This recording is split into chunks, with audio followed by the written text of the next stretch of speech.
In this video, I'm going to outline why I think vocal health myths are so prevalent and show you ways to be able to spot and avoid them. Hello and welcome to the Vocal Pro Health Hub, the destination for singers and other voice professionals looking to maximize their vocal health and longevity by optimizing their health. So in a recent video, I outlined my top 3 vocal health myths.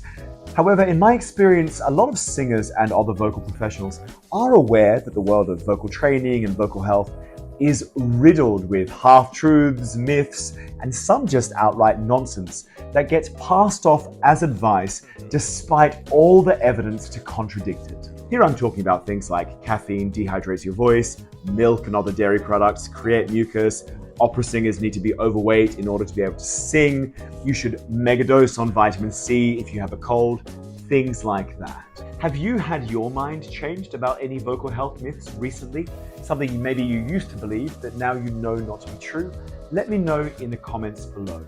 So in my opinion, vocal health myths are so common, so ubiquitous for a number of interconnected reasons. And I'd like to outline some of those in this video to help you be able to spot them and avoid them. So firstly, the quite obvious one. The human voice is a relatively complex mechanism tying in biological factors as well as psychosocial factors, the emotional elements that affect the human voice. This means there may be a lot of variance in how different people need to care for their voice.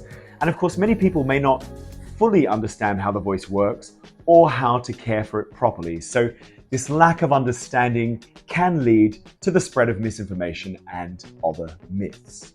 Secondly, and flowing from point number 1, is that the field of vocal health and vocal care, particularly its more scientific iteration, is relatively new, and we have seen significant advancements over recent years. You do notice when reading research papers in this field that a lot of the research has really only been done in the last 5 to 10 years or so. So this means that a lot of the information hasn't yet reached the general public. So that means that outdated or even incorrect beliefs can still persist. This element is exacerbated by the reality that singing and vocal training really is an old world art form, and a lot of it very much exists on a lineage teaching method. Now, I've seen evidence for this in all forms of vocal training. However, in my experience, it is most prominent in the world I come from, classical music and opera. In this area, there's almost a disdain for modern or more scientific or evidence-based forms of thinking about singing and vocal production in favor of looking back to a golden age of the past. And now, of course, this isn't entirely negative, and there's much to be gained by listening to great singers of the past and learning from them. However, a dogmatic approach that idealizes this above all else can get in the way of the potential to progress forward and improve as an art form.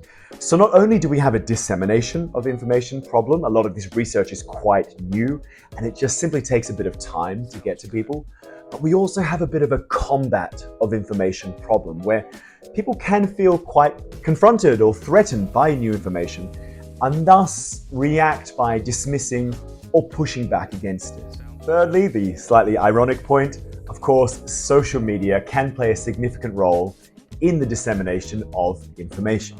So of course, the beauty and peril of social media and online content is that anyone can create and share content online. So this of course includes information about vocal health, regardless of somebody's qualifications or expertise. Now, I don't mean this as a major criticism, but in my opinion, when you do follow the online content in the field of vocal health, you do start to notice that a massive amount of it is clearly people simply copying advice that they read on someone else's blog or Instagram account without actually doing any study or research themselves. This, of course, easily leads to the proliferation of misinformation because all it takes is for one person to be wrong, 100 people copy that incorrect piece of advice, and suddenly it becomes received knowledge. Now, please recognize, I don't mean this as a criticism of any one person or any group of individuals. It's totally understandable why we would do this, and I certainly don't believe anyone is proliferating unhelpful information intentionally. In my experience, the community of vocal training and vocal health is actually extremely supportive and well-intentioned. I'm only advocating that we get a little bit more critical and a little bit more evidence-based in our dissemination of information. The next reason, and in my opinion a really powerful one, the power of anecdote.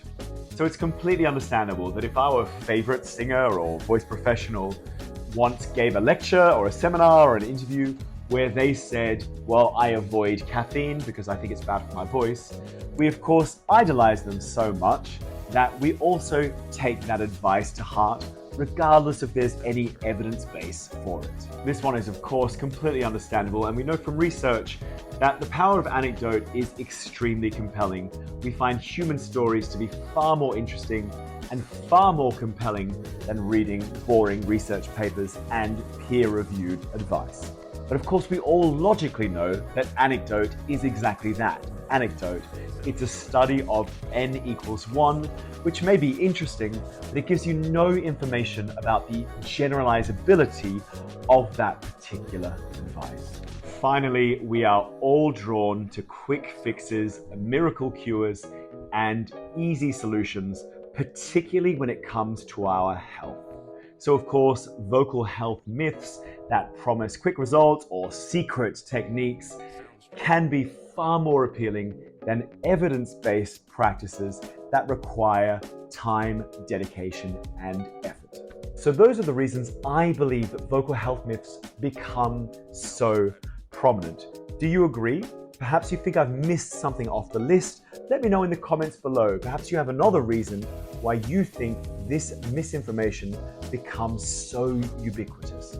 So in my opinion, to combat the prevalence of vocal health myths, it's essential that we promote evidence-based information from qualified and reputable sources. In my next video, I'm going to outline why following vocal health myths and the proliferation of this misinformation can be detrimental to your vocal health and career. I hope you found that information useful. Remember, your body is your instrument. Why not treat it like a Stradivarius? If you enjoyed the video, please give it a thumbs up and consider subscribing to the Vocal Pro Health Hub for future videos and more valuable content. If you have any questions or perhaps suggestions for future videos, please leave them in the comments below. I'm here to guide and support you on your road to vocal excellence and longevity. Thanks again for watching, and I'll see you in the next video.